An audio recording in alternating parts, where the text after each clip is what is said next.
시청자 여러분 안녕하십니까? 3월 6일 수요일 KBC 뉴스와이드 시작합니다. 총선을 앞두고 한 달여 동안 이어진 공천 갈등으로 더불어민주당의 전통적인 지지 기반인 호남에서도 지지율이 흔들리는 기류가 감지되고 있습니다. 이런 가운데 새로운 미래의 이낙연 대표가 광주 지역구 출마를 선언하면서 호남 민심의 흐름에 관심이 모아지고 있습니다. 오늘은 설주환 새로운 미래 전략기획실장과 함께 여야의 공천 상황과 정치권 이슈 살펴보는 시간 갖겠습니다. 실장님 안녕하십니까? 네, 안녕하십니까? 자, 이낙연 새로운 미래 공동대표가 광주 출마를 공식화했습니다. 어느 지역구에 나설지는 아직 밝히지 않은 상황인데요. 오늘 오전에 오는 10일 그러니까 일요일입니다. 광주를 방문해서 광주 어느 지역구에 출마할지까지 밝히겠다. 이렇게 오늘 이야기가 나왔습니다. 일요일에 광주에 와서 어느 지역구를 가겠다. 어떻게 이야기를 할까요? 어떻게 예상하십니까? 글쎄요. 저도 건의한 바는 있지만은 아직 결정된 바는 들은 바는 없습니다. 아마 본인이 숙고를 하실 거고 이미 마음속에 정해졌는지도 모르겠습니다만은 어찌되었든 간에 명분과 실리를 그나마 어떤 챙길 수 있는 지역구를 선택하는 것이 가장 옳은 방법 아닌가. 그러니까 아마 지지자들은 지금 이낙연 대표가 광주에 와서 어찌 보면 정말 분투를 하는 모습을 보고 싶고 또 거기에 따라서 분위기가 올라가서 좋은 결과를 맺을 수 있으면 좋지만은 그렇지 않더라 하더라도 아마 최선을 다하는 모습, 그런 모습을 아마 보시고 싶은 건 아닌가라는 생각이 들어서 그에 적합한, 그리고 지금의 민주당 어찌 보면 민주당이 오히려 광주를 저는 홀대하고 있다라고 볼 수 있는데 어떤 그런 정치적 의미가 담겨 있는 지역구를 선택하지 않을까 싶습니다. 네.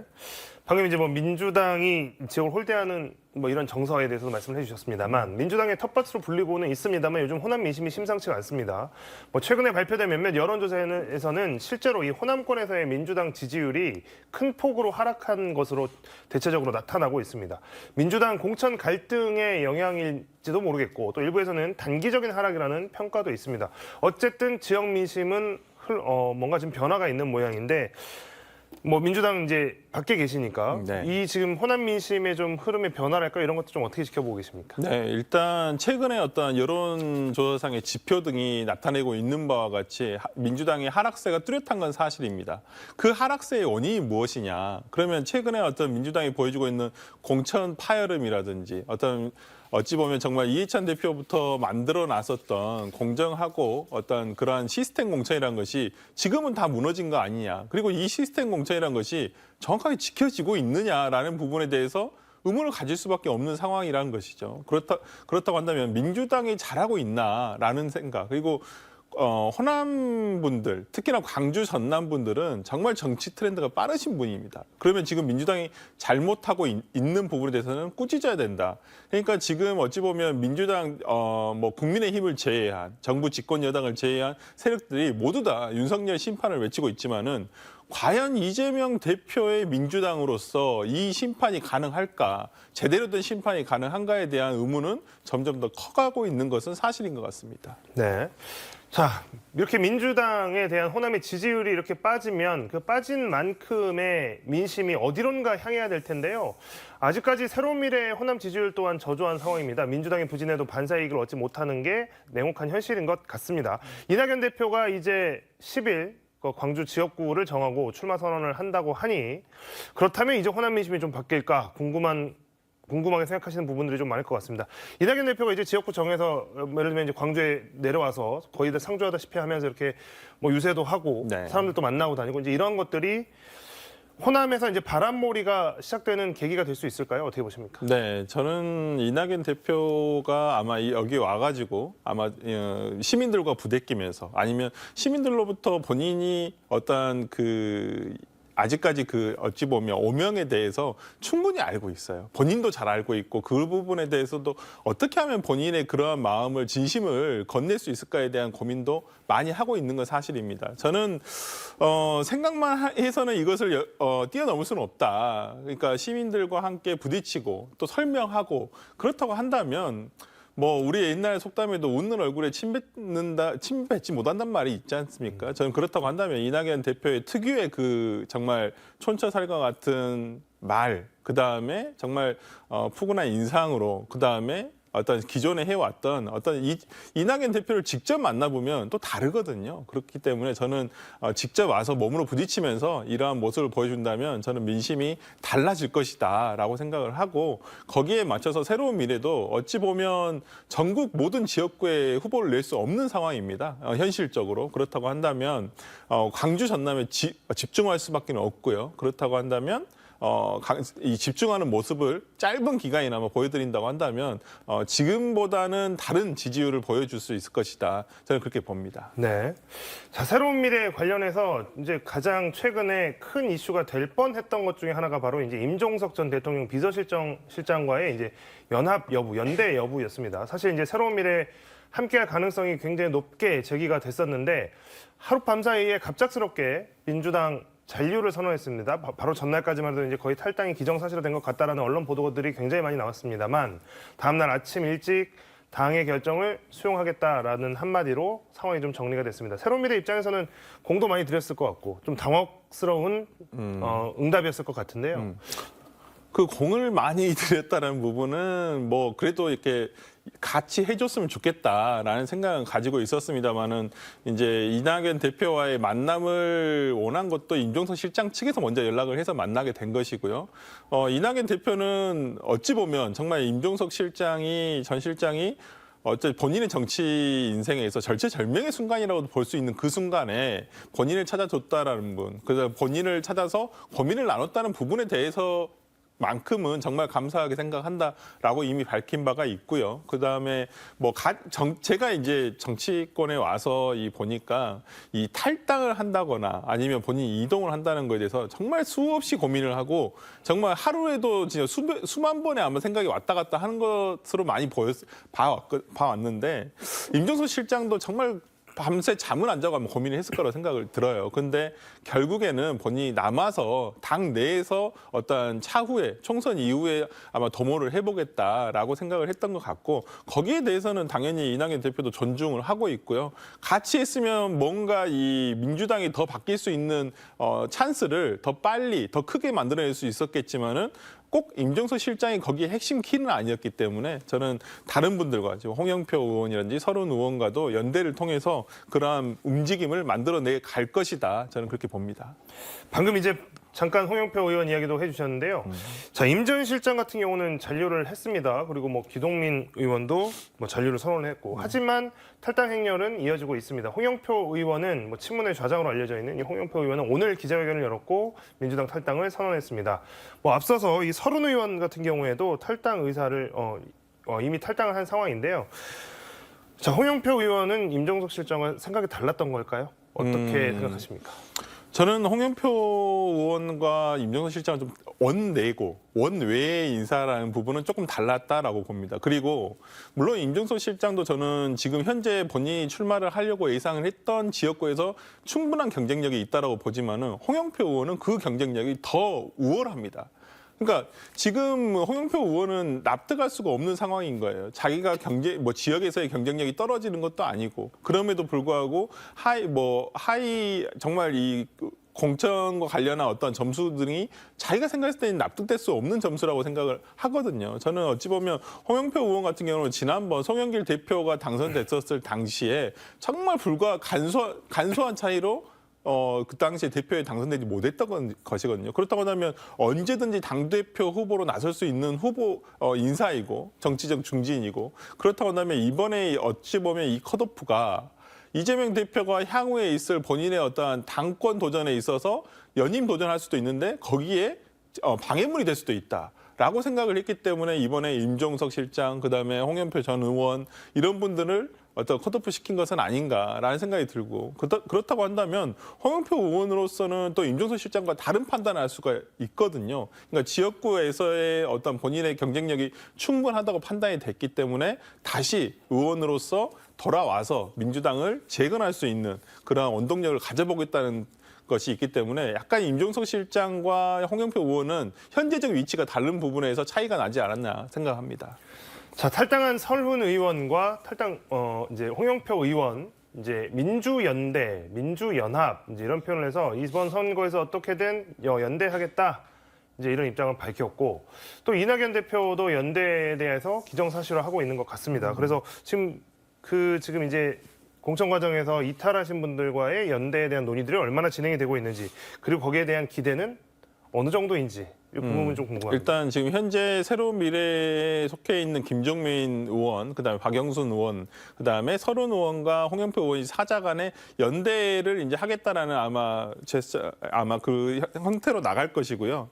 그렇다고 한다면 향후에 어떤 아직도 끝나지 않은 공천 과정에서의 불합리한 어떤 잣대로 인해서 기회를 잃으신 분들과 민주당을 같이 한번 다시 만들어보자. 진짜 민주당이 어디인가라는 것을 놔두고 선명성 있는 경쟁을 해가자라는 부분에서 아마 이 지금 현역 의원 4분과 그다음에 앞으로 더 추가 합류할 다른 현역 의원들 플러스 원외 인사들까지 해가지고 아마 앞으로의 새로운 미래와 그다음에 민주연합이 아마 가지 않을까. 뭐 제가 봤을 때는 여기에는 어떤 당명 변경이라든지 이런 것들도 포함된 여러 가지 구체적인 논의가 있을 것이고 이것이 실행될 것으로 예상됩니다. 네.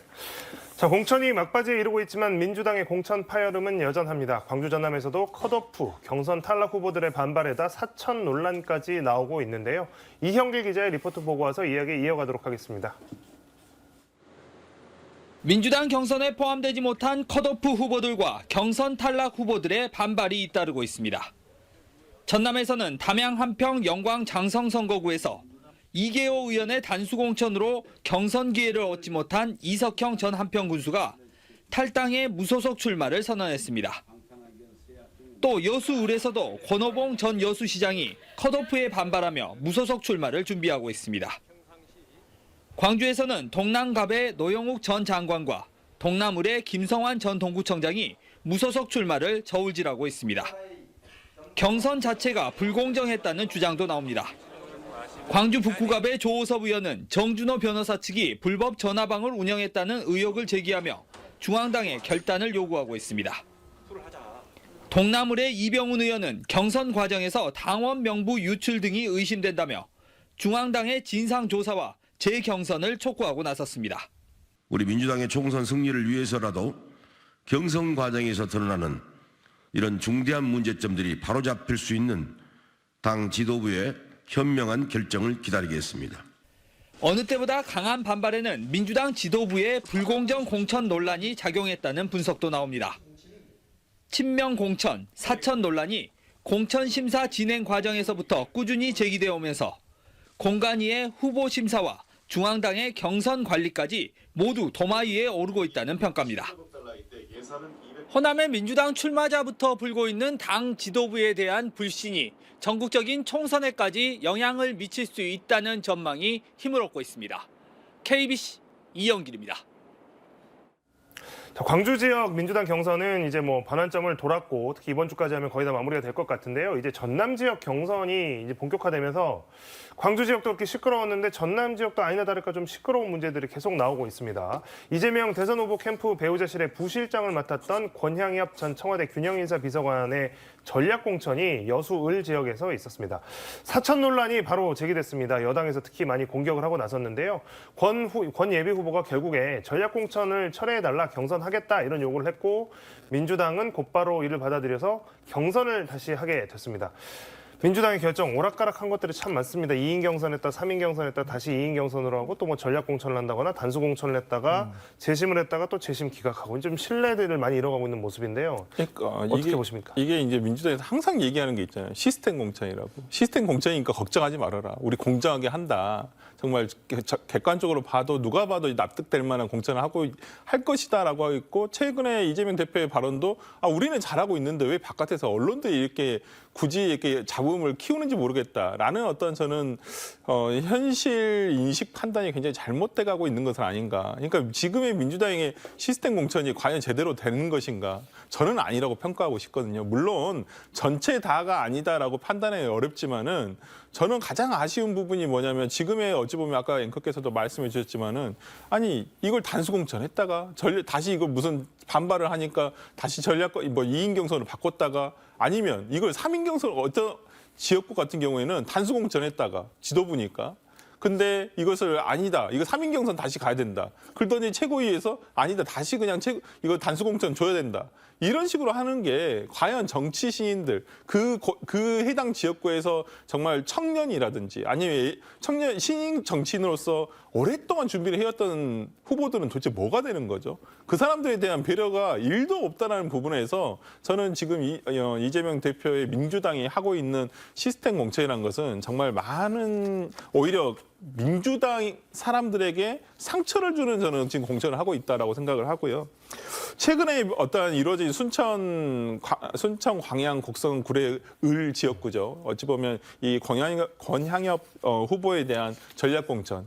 저는 뭐 사천이다 아니다. 그다음에 뭐 김혜경 씨의 비서다 아니다. 이런 부분은 논하고 싶지는 않아요. 개인적으로 저도 이제 대선 캠프에 민주당 대선 캠프에 있을 때 뭐 알고는 있지만은 이분이 배우자실 총괄을 업무를 한 건 사실이에요. 그게 이제 뭐 비서인데 아닌데 이건 아니죠. 왜냐면 크게 봐서는 다 비서진이었으니까 비서 업무를 했다라고 저는 보는데 뭐 김혜경 씨와 관계가 있어서 사천을 했다라는 부분은 저는 좀 그건 국민의힘 쪽에서의 과도한 공격이라고 생각을 합니다. 근데 저는 그거보다도 더 크게 보는 부분은 뭐냐면 지금 서동영 의원이 현역 의원 지역구인데 만약 그러면 전략에서 여성 전략직으로 할 수는 있어요. 그리고 민주당에서 지금 밝히다시피 뭐 전국의 30% 이상을 여성 후보로 해야 되는데 이걸 지금 호남에서 여성 후보가 한 명도 없기 때문에 이렇게 지정을 했다. 그러면 공천 작업에 들어가기 전에 그 지역구를 그렇게 정했어야죠. 그렇게 중요한 원칙이기 때문에. 근데 그것이 아니라 공천이 진행되는 과정에서 뜬금없이 이렇게 정해가지고 그것도 예를 들어서 경쟁력이 현역 의원보다 높다고 볼 수도 없는 후보를 전략 공천했다는 것은 분명히 누가 봐도 납득할 수 없는 공천이었기 때문에 이런 불만들이 나왔던 것이고 누가 봐도 이상하기 때문에 이런 의혹들이 불거진 것이에요. 저는 그런 면에서라면 뭐 저는 다문 이 해당 지역구, 그러니까 순천 광양 곡성 구례 을 지역구의 문제뿐만은 아니라 다른 지역구에서도 이런 일은 벌어지고 있지는 않은가라는 생각이 들고 물론 이런 공천의 결과는 국민들이 판단하실 것이고 유권자가 판단하실 건데 이 공천에 대해서 나중에 어떤 나쁜 결과가 나왔을 때는 당연히 지금 민주당 지도부가 책임져야 될 것입니다. 네. 자, 조국신당 이야기를 좀 해보겠습니다. 어제 국회에서 이재명 민주당 대표와 조국혁신당의 조국 대표가 만나기도 했고, 자, 무엇보다 컨벤션 효과라고는 하지만 창당 계획을 밝히고 창당한 이후에 지지율이 뭐 사실 어느 누구도 예상하지 못했을 만큼 굉장히 높게 나오고 있습니다. 선발주자인 개혁신당과 새로운 미래 지지도보다도 지금 높게 나오고 있고, 뭐 어떤 결과에서는 민주당이 참여하는 뭐 진보 진영의 비례연합 정당보다 더 높게 나온다는 조사도 있고, 자, 이 제3지대에서 조국 대표가 조국혁신당이 이 정도의 돌풍이나 이 정도의 관심을 받을 거라고 예상을 하셨나요? 아니면 좀 의외로 보십니까? 당초에는 예상을 못했습니다. 그런데 왜 그러면 조국혁신당이 지금의 어떤 지지도를 많이 가져갈까? 숫자상으로 보더라도 굉장한 지지 포션을 가져가고 있는 건 사실이거든요. 그런데 이게 기존의 민주당의 지지율이 그러니까 비례의 투표 의향에서 민주당 지지자들이 빠지면서 가져가는 거예요. 근데 그 지지자들이 굉장히 강성 지지자들이죠. 민주당에서도 상당히 강성 뭐 예를 들어 친문 아니면 뭐 우리가 소위 말하는 개딸들이라고 불리었던 그분들의 그러니까 검찰 개혁을 위시로 한 투쟁이 부족했다, 민주당이. 그렇기 때문에 투쟁을 더 열심히 해줄 사람들을 뽑겠다라고 하는 어찌 보면 강성 쪽에 계신 분들이 지지를 많이 하시는 거거든요. 또 조국 대표의 어떤 개인적인 그런 가정사에 대해서 불행하다. 정말 이렇게 좀 동정심이 간다라고 하시는 분들이 또 지지하는 것도 사실입니다. 그렇다고 한다면 저는 거기에다가 이런 이유도 있지만은 또 하나의 이유는 지금 민주당에서 지금 실행을 하고 있는 위성정당, 준위성정당인 어떤 비례연합정당의 구성원들, 특히나 진보당과 손을 잡았다는 부분. 그다음에 저는 이런 부분 등이 과연 기존의 민주당 지지자들이 이런 부분까지 지지할 수 있을까? 저는 진보당이라든지 어떤 나머지 정당, 참여하고 있는 정당이 개개별로 봐서는 3%도 득표를 못할 거라고 봐요. 근데 이게 민주당 지지자들의 표의 힘에 그걸 등에 업고 자기들이 의회에 진출하겠다고 하는 건데 그분들의 정체성도 저는 잘 모르겠어요. 그렇다고 한다면 민주당 지지자들이 그래도 믿을 만한 조국 혁신당으로 지지하는 것은 아닌가라는 생각이 들고 다만 아쉬운 것은 새로운 미래는 지금 이분들과 지지층이, 그러니까 타겟층이 겹치지 않습니다. 강성 지지층에게 새로운 미래가 소구하는 것은 아니거든요. 어찌 보면 합리적인 진보, 어찌 보면 중도에서 이건 아닌데 왜 맨날 민주당은 검찰 개혁, 어떤 투쟁하려고만 하는 건가? 오히려 민생을 더 우선시하고 어떤 진보와 보수가 같이 어떤 해갈 수 있는 이런 중도적인 정치를 지향한다는 점에서 어찌 보면 지금 민주당이 추진하고 있는 비례위성정당이라든지 그다음에 조국혁신당은 중도 확장성에서는 상당히 부족하다. 그 부족한 부분을 이제 새로운 미래가 채워갈 것이다라고 저는 말씀드리고 싶습니다. 네. 자, 국민의힘 여당 이야기를 좀 해보겠습니다. 자, 국민의힘이 강남과 영남 등 텃밭 5개 지역구에 국민 추천제라는 것을 적용하기로 했습니다. 그동안 뭐 조용하기만 하고 쇄신이 없다, 뭐 조용한 공천이 뭐 칭찬으로 들릴 수도 있겠지만 뭐 뼈아픈 지적으로 받아들여졌을 수도 있을 것 같고 이런 상황에서 갑자기 국민 추천제라고 하는 것을 흔히 말하는 텃밭이라고 하는 것을 적용하겠다라고 했는데요. 이것은 관심을 많이 끌 수 있을까요? 그러니까 국민이라는 단어가 여기 가서 또 고생하는 거예요. 오염되는 거예요. 이 국민 추천제라는 것이 저도 국민입니다. 그다음에 앵커도 국민이시고요. 그다음에 태극기 부대에 있으신 강경한 보수들도 국민이세요. 그렇다고 한다면 국민 추천제가 여기서 말하는 국민이 어떤 국민인지는 아무도 모릅니다. 그리고 여기에 있는 비공개로 한다는 거였어요. 국민 추천제 이 뭐 어떤 공간이라든지 이런 부분에 있어서 그렇다고 한다면 특히나 이 지역구 지금 해당되는 5개의 지역구는 국민의힘에서 정말 깃발만 꽂으면 된다. 후보가 누군가를 보지 않고 당을 보고 투표하는 우세 지역이거든요. 그렇다고 한다면 이 국민 추천제라는 저는 단어만 허울이다 생각을 하고요. 이건 자체적으로 어찌 보면 이제까지 한동훈 비대위원장이 그렇게 자기들은 정말 잘하는 공천, 시스템 공천이라고 이제 민주당을 조롱하듯이 얘기하면서 했지만은 결국 끝에 가서 김건희 특검법에 대한 어떤 재의결이 부결로 되니까 이제는 자기들 마음대로 하겠다라고 하는 본색이 드러나는 저는 이번 국민 추천제라고 저는 보고 싶습니다. 방금 이제 그 지적에 더해서 질문 하나 더 해보고 싶은 게 이번 또 국민의힘 이제 공천에서 눈에 띄는 게 또 하나 나왔습니다. 지금 회자가 많이 되고 있는 게 바로 대구 달서갑입니다. 네. 박근혜 전 대통령의 복심으로 알려진 유영하 변호사가 현역인 홍석준 의원을 밀어내고 달서갑 지역에서 지금 단수 추천을 받았습니다. 여당 내에서도 많이 나간 거 아니냐 이런 반응도 좀 있는 것 같고 놀랍다는 반응도 있는 것 같습니다. 여기에 대한 해석은 어떻게 해야 될까요? 저는 이분이 경쟁력이 있다고 보이지는 않아요. 그러니까 우리가 보통 그 지역구 총선은 지역구 선거이기 때문에 지역구와 비례가 있는데 지역구 후보자를 낼 때는 이 사람이 지역구에서 가장 경쟁력이 있다라는 거예요. 근데 대구라는 것이 광주도 비슷합니다만은 오히려 대구는 더 심하죠. 그러니까 여기는 그러니까 국민의힘이 정말 그냥 당만 보고 찍어요. 가서. 후보자가 누구인가 중요하지 않습니다. 경선이 곧 공천이, 그러니까 경선이 곧 당선이고 어찌 보면 본선이라고도 하거든요. 공천이 곧 당선증이에요. 공천장이. 그런 곳에서 유영하 변호사가 됐다. 이분이 과거에도 대부분 낙선을 했습니다. 이번 처음 총선에 나온 것도 아니에요. 그리고 일례적으로 지난 보궐선거에서 거기서도 졌어요. 당내 경선에서는. 아예 탈락을 했었습니다. 그렇다고 한다면 이분의 경쟁력이 과연 대구에서조차 있나 싶은데도 불구하고 단수공천을 줬다.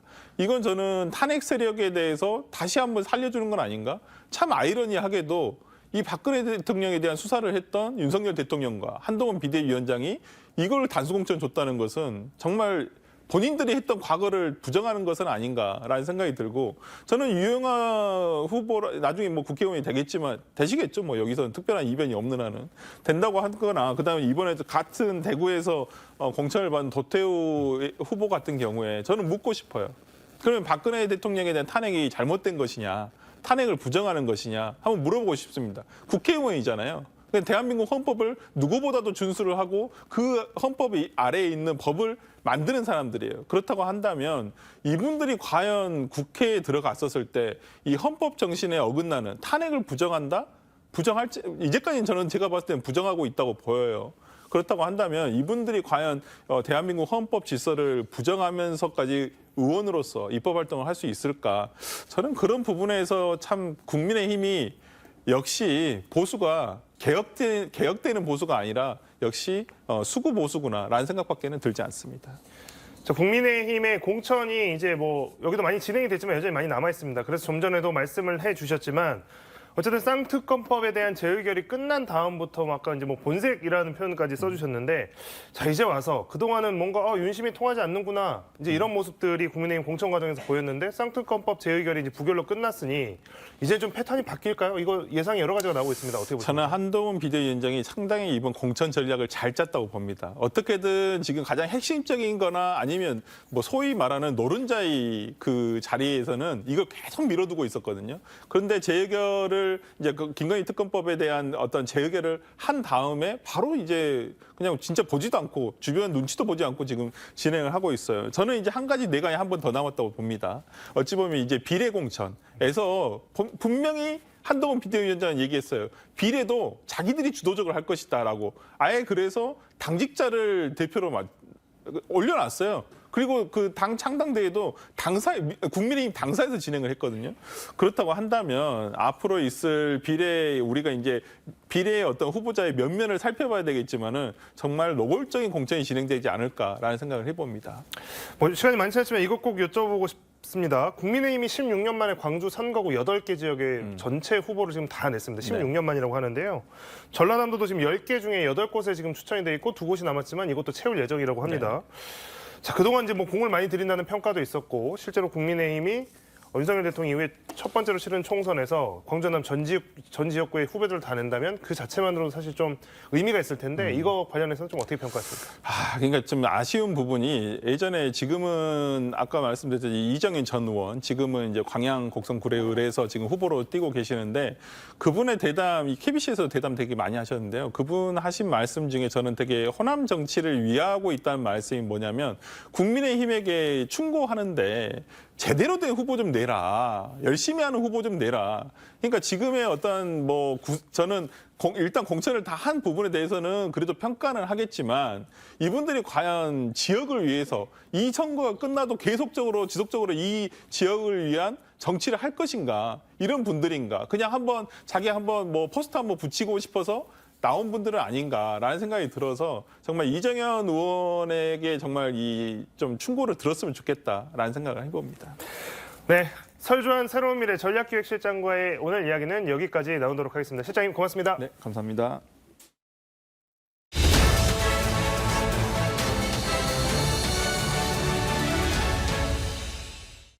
서울광역방송센터입니다. 총선이 한 달여 앞으로 다가온 가운데 내일이 총선이라면 어느 당에 투표를 할 것인가라는 질문에 국민의힘 후보를 뽑겠다는 응답이 민주당 후보를 뽑겠다는 답변보다 오차범위 바깥에서 앞서고 있다는 여론조사 결과가 나왔습니다. 연합뉴스와 연합뉴스 TV가 오늘 내놓은 정례 여론조사 결과인데 국민의힘 33%, 민주당 26%, 양당 간 격차는 7%포인트로 95% 신뢰 수준에서 플러스 마이너스 3.1%포인트 오차범위 바뀝니다. 비례정당 투표에선 조국 혁신당에 투표하겠다는 응답이 13%로 두 자릿수를 기록해 눈길을 끌고 있습니다. 비슷한 조사들이 이어지고 있는데 여의도 초대석 여론조사 전문가 출신이죠. 화제와 논란을 함께 몰고 다녔던 김행 전 국민의힘 비대위원과 함께 총선 여론조사 짚어보겠습니다. 비대위원 어서 오십시오. 안녕하세요. 네. 작년 10월인가요? 네. 여성가족부 장관 후보자 사퇴한 이후에 방송은 거의 처음이신 네, 것 같아요. 오늘 처음입니다. 그간에 이제 네. 제가 그 민주당에서 청문회 과정 중에서 저를 이제 네. 고발을 했었어요. 네. 약 12억 원 정도의 배임 혐의가 있다고. 네. 다 무혐의 됐고요. 불송치 결정 내서 깨끗하게 클리어됐습니다. 묻지마 고발을 하더라고요. 그래서 이제 지난 2월 달에 네. 결국 이제 혐의가 없음으로 불송치 결정이 났는데 그동안의 마음고생은 상당히 많았습니다. 이후에 이제 여러 군데에서 방송 요청이 있었는데 네. 제가 이제 방송 출연을 하고 있지 않다가 나와주셔서 고맙습니다. 고맙습니다. 네네. 일단 총선 여론조사 뒤에 좀 얘기를 네, 하고 네. 그 개인 신상 네, 관련해서 그러시죠. 괜찮으면 좀 네, 여쭤보고 싶은데 네, 뭐든지. 네. 그 여가부 장관 후보자 지명되고 드라마틱하게 엑시트하겠다 뭐 이 말씀을 하셔서 네. 당시 이렇게 화제 논란이 됐었는데 네. 뭐 멋지게 폐지를 하겠다는 거냐 아니면 뭐 자폭을 자폭했다고. 그런 식으로 뭐 표현하는 거였는데 정확하게 무슨 뜻으로 하신 말씀인 건가요? 사실 이제 이중적 의미가 있었어요. 네. 일단은 이제 그 여가부 폐지가 윤석열 정부의 이제 대선 공약이지 네. 않았습니까? 그 이제 대선 공약을 확실하게 하겠다는 그것을 분명하게 그 국민들에게 알리겠다는 소명 의식도 있었지만 네. 사실은 이제 속내로는 이런 깊은 뜻이 있었어요. 저는 이제 박근혜 정부 때 초대 청와대 대변인을 했습니다. 저는 정치에 있어서 제일 중요한 것이 신이라고 생각을 해요. 네. 근데 혹시 기억하실지 모르겠지만 그 영국 순방하실 적에 네. 비가 와서 그 의전차에서 그 한복 치마가 걸려서 넘어지셨어요. 그게 굉장히 큰 사건이었었는데 그때 이제 박근혜 대통령께서 드라마틱 엔터라는 말씀을 하셨어요. 아, 내가 드라마틱하게 엔터했다. 그리고 그 만찬 끝나고 나오시면서 quiet exit 했다. 이게 굉장히 화제가 됐었던 당시의 얘기였었고 영국에서도 굉장히 영어 실력도 뛰어나고 유머 감각이 뛰어난 분이다 이렇게 칭송도 있었습니다. 사실 드라마틱 엔터, quiet exit의 조어였어요. 그래서 이제 전 드라마틱 엑시트라는 표현을 썼는데 그것은 박근혜 대통령에 대한 저희 신의이자 여하튼 제가 모셨던 분이니까 네. 일종의 박근혜 오마주이기도 합니다. 직접 그 말씀을 못 드렸으니까 그렇게 해서라도 저는 이심전심 제가 그 말을 했었던 뜻을 그분은 아실 거다. 이런 좀 이중적 의미도 있었어요. 뭐 말씀하신 대로 박근혜 대통령에 대한 오마주였던 것 같은데 네. 어쨌든 뭐 생각하신 거랑 뜻이 있어서 장관직을 수락을 하셨을 텐데 네네. 뭐 결국 자진 사퇴를 하셨는데 네네. 아쉽지는 않으셨나요? 저는 이제 사실은 이제 한 달간의 인사 검증을 거쳤고 네. 인사 검증에 있어서 제가 신상의 문제가 있을 거라고 생각을 했으면 저는 그때 안 했을 거예요. 근데 신상에 있어서는 정말 저는 100% 자신 있었습니다. 그리고 아시다시피 상당히 많은 그 언론과 민주당의 공격이 저한테 집중됐었는데 그 모든 것 다 제가 확실하게 수도 없이 그 해명을 했음에도 불구하고 제가 저 스스로는 가짜 뉴스의 최대 피해자 중에 한 사람이다. 그래서 그러니까 그것을 말씀하신 뭐 드라마틱하게 엑시트 하겠다라는 게 뭐 그러니까 지금 저는 말씀하신- 그때 이제 제가 여가부를 폐지한다는 것은 여성 정책을 무시하겠다 뜻이 아니라 그것이 좀 더 승화 발전되는 단계로 갔었을 거라고 생각을 해요. 뭐 아마 창조적 파괴 뭐 그런 건가요 그러면은? 지금 이제 우리 정부의 가장 큰 아젠다 중에 하나가 지금 저출산 문제 있지 않습니까? 그리고 노동 문제, 교육 문제. 저는 이제 그런 문제에 있어서 창조적으로 지금 정부 조직을 많이 바꿀 필요가 있다고 생각을 해요. 저는 이제 인구 노동부 같은 것이 시설됐으면 좋겠다 이런 생각을 하고 알겠습니다. 있습니다. 이 얘기는 뭐 여기까지 하고 총선 여론 얘기 오늘 언급하는 모든 여론조사는 앞에 오프닝에서 했던 거 포함해서 중앙선거 여론조사 심의위원회 홈페이지를 참조하면 된다는 말씀을 드리고 일단 지금 공천이 막바지 단계로 들어갔는데 뭐 한쪽에서는 사천 끝판왕이다, 그리고 한쪽에서는 뭐 썩은 물 공천이다, 막 이렇게 서로 날이 서 있는데 근데 지금 들어가서요. 야권에서는 김건희 여사 특검법 재표결 이후에 지금 국민의힘 현역들이 연달아서 지금 컷오프를 당하고 있는데 뭐 건생구팽, 김건희가 살아나니까는 개들이 삶아지고 있다, 뭐 이렇게 비아냥대는데 그건 어떻게 보세요? 아니 지금 공천이 이번 주 금요일이면 거의 끝나는 것 같아요. 네. 소위 말해서 대구, 네. 부산, 경북, 경남 공천이 거의 끝났어요. 몇 개의 사례를 갖고 얘기하시면 그건 참 곤란하다. 어불성설이다. 좀 그렇게 하려면은 네. 상당히 많이 남겨놨어야죠. 침소봉대하고 있다는 네, 말씀인 그렇죠. 거네요. 어떻게든 네네, 김건희 네. 여사를 끌어들이려고. 네네네.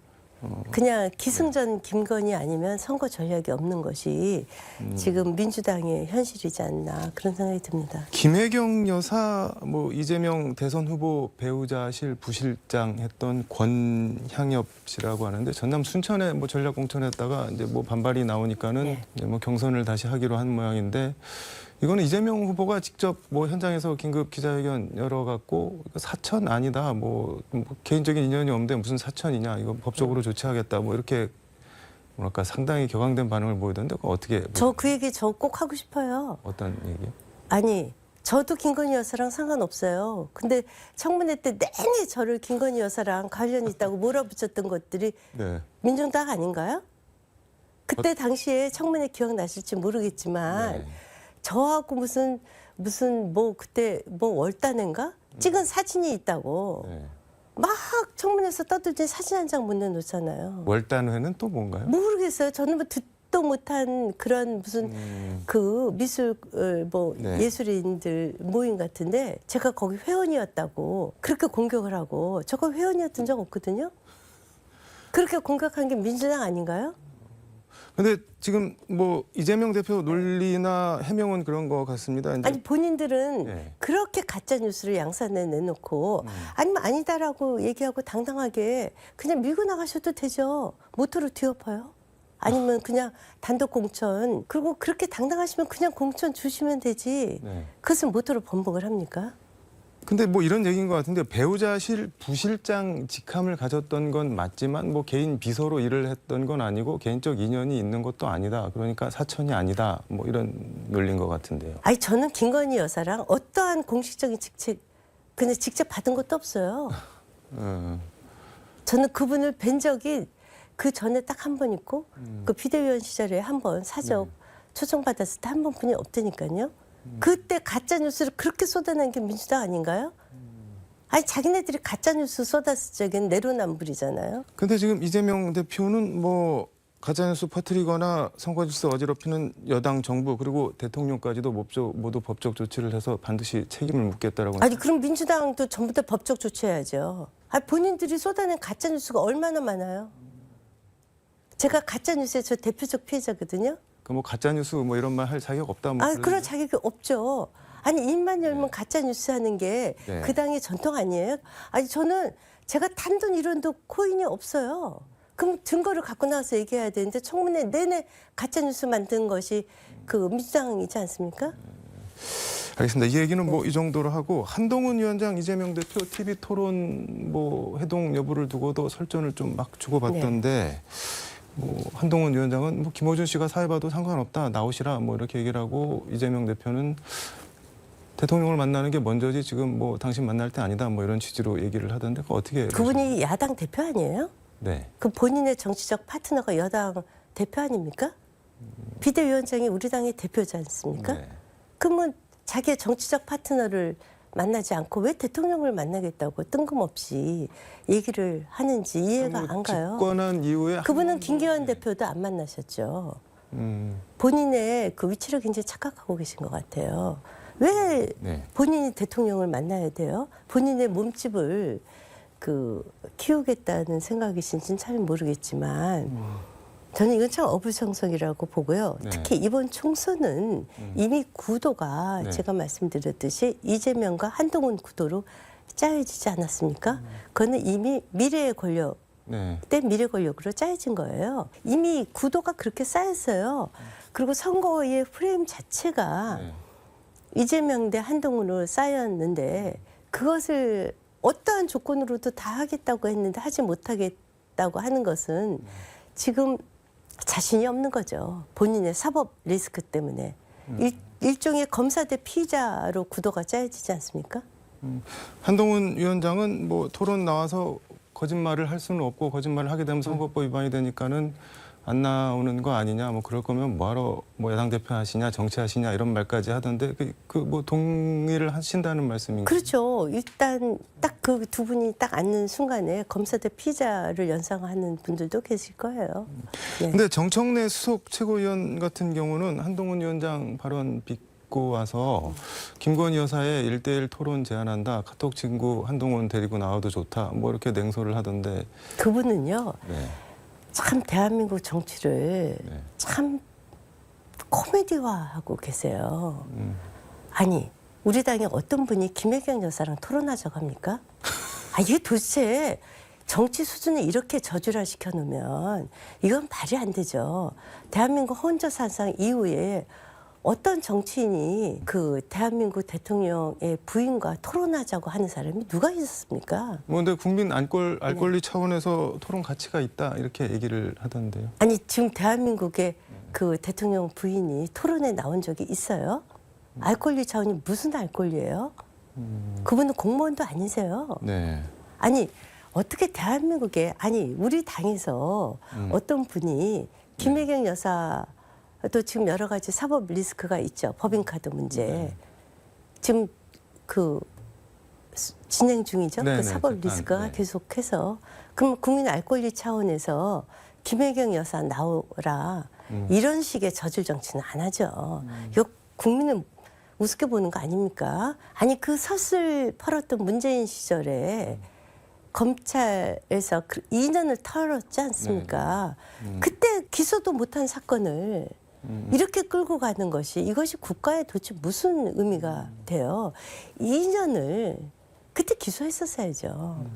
근데 저는 개인적으로 뭐 그런 생각도 드는데 이렇게 말이나 글에는 맥락이랑 전제가 있는 건데 지금 정청래 최고위원 얘기는 뭐 김건희 여사 뭐 입장이나 뭐 상황을 떠나서 신분이나 뭐 어쨌든 뭐가 하자나 문제가 있으니까는 토론에 못 나오는 거 아니냐 뭐 이런 취지로 냉소를 하는 것 아, 같은데 진짜 토론에 문제 그 신변에 문제가 있어서 못 나오는 건 이재명 대표죠. 아니 어떤 정치인이 저는 미국, 일본, 네. 뭐 그 독일, 프랑스, 영국 다 그 수반의 부인이 나와서 토론하자 이런 정치 보신 적 있어요?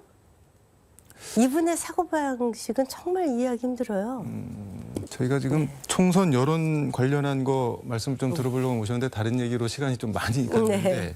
일단 말씀하신 대로 지금 총선은 뭐 구도, 인물, 이슈 이런데 네. 지금 민주당은 이제 이 공천 논란 같은 게 지나가고 나면은 이제 본격 선거 운동이 시작되면 어쨌든 윤석열 정권 심판론으로 다시 구도나 프레임이 갈 거다라고 생각하는 것 같은데 어떻게 보세요? 저는 헛된 망상이라고 봐요. 왜냐하면 이미 구도가 그 한동훈 대 이재명 대 한동훈으로 짜여졌습니다.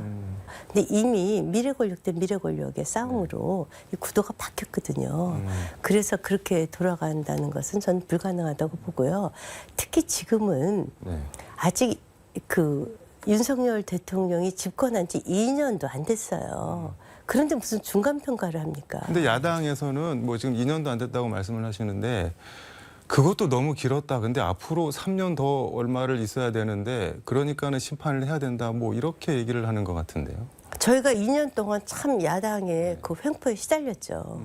정말 말도 안 되게 네. 발목 잡혀서. 그래서 앞으로 남은 3년간이라도 그 3년 동안을 그 심판에서 대통령을 어떻게 하겠다는 거예요. 그건 말도 안 되는 거거든요. 지금 그 전 세계적으로 경제가 굉장히 어렵지 않습니까? 그래서 윤석열 정부가 정말 개혁도 잘하고 경제도 살리려면 이제 정말 제대로 일할 수 있는 기회를 줘야죠. 아니 이재명 대표한테 그 기회를 주면 대한민국이 살아납니까? 아니지 않습니까? 윤 정권 심판 구도라는 말 자체가 안 된다는 그런 말씀인 아, 건가요? 그럼요. 이미 지금 저는 이제 이럴 수는 있을 것 같아요. 누가 그런 말씀 하더라고요. 이제 진짜 그렇게 될지는 모르겠어요. 지금 이 선거 구도판을 짜고 있는 분이 이해찬 전 대표다 이런 말씀도 있고 그분이 이제 선거대책위원장으로 뭐 언급이 되고 있죠. 언급도 되고 계시죠. 그래서 뭐 이 구도를 깨려면은 이재명 대표께서 당 대표에서 사퇴하고 뭐 원내대표 대행 체제로 가든지 비대위로 급하게 갈 수도 있다. 이 구도를 깰 수 있는 방법은 뭐 그럴 수도 있다고 봐요. 그 그래서 구도를 깰 수 있는 방법은 이재명 대표가 당 대표 사퇴하는 그런 또 신출 기모란 전략을 쓸지 모르겠지만 공천이 끝나면은 불출마까지는 아니어도 당 대표는 내려놓을 거다라는 얘기는 뭐 민주당 앞항에서 뭐 이렇게 계속 네, 나오기는 그 이제 했는데 이재명 한동훈 구도를 깨려면 그게 이재명 근데 또안 한동훈 깨질 구도를 거예요. 깨려고 사퇴를 한다. 그건 뭐 일종의 회피 아닌가요? 그러면은? 그렇죠. 지금 뭐 지금 모든 당의 민주당의 공천이 본인의 사법 리스크를 회피하기 위한 공천으로 가고 있지 않습니까? 그러니까 이재명 대표가 사퇴를 하는 게 본인의 가진 어떤 기득권을 내려놓는 게 아니라 그 한동훈 위원장으로부터 도망가는다는 말씀인 거잖아요. 지금 이제 그 여야 다 이 선거 구도가 이재명, 한동훈, 이재명 구도로 짜여있지 않다는 것은 뭐 다 네. 아시는 얘기고 이 구도를 깰 수 있는 유일한 방법은 본인 사퇴뿐이 없죠. 이 구도로는 선거의 출발점이 굉장히 불리하다는 것을 민주당 내에서도 알고 있을 겁니다. 그래서 결론적으로 결국 이제 구도를 깨야 민주당이랑 되거든요. 네, 시간이 다 돼서 요거 하나만 좀 여쭤보겠습니다. 조국 혁신당 여론조사 보면 비례 정당 투표에서 두 자릿수 이상 뭐 20% 이상 나오는 데도 있고 그런데 뭐 여기가 몇 석을 차지할지는 뭐 두고 보더라도 어찌됐든 조국 대표는 국회로 들어갈 수 있게 되지 않을까요? 뭐 국회로 들어갈 수 있겠지만 뭐 하루를 해도 국회의원이니까 그렇지만 지금 2심에서 네. 실형 유죄가 나왔죠. 네. 그러니까 뭐 아무튼 본인이 하루라도 하시겠다면 들어가실 수 있겠죠. 심평 변호사가 뭐 이런 얘기를 오늘 했는데 조국 대표가 당선이 되면은 대선 주자급 반열에 바로 올라갈 것이다. 뭐 브라질의 룰라처럼 될 수도 있다. 뭐 그런 얘기를 하던데 그건 어떻게 보시는지 궁금하네요. 마지막 질문으로. 우리 유권자 네. 분들께서 그렇게 그분을 대권 반열까지 올려놓을 정도로 대부분의 분들이 네. 자녀를 키우지 않습니까? 자녀 입시 문제와 관련돼서 네. 있었던 그런 불공정 이슈 그런 분이 대권 반열에까지 갈 수는 저는 없다고 봐요.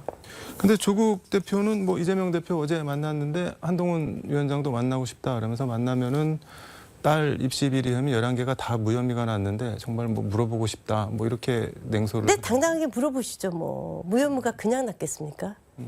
네, 아니 그 민주당과 그쪽 진영은 네. 그 검찰이나 경찰 조사도 그냥 아전인수격으로 해석을 해요. 무혐의가 나면은 이상하다고 보고. 자기네들이 그 사법 그 리스크는 전부 다 검찰 독재라고 하고 네. 다 무죄라고 주장을 하고 그리고 이쪽의 무혐의는 그거는 뭐 아니 제가 얘기 드리잖아요. 네. 김건희 여사를 본인의 대한민국의 사법 체제를 시간이 다 돼서. 네, 이렇게 아전인수격으로 네. 해석하는 것도 참 대한민국의 국가의 근간을 흔든다 이런 생각이 듭니다.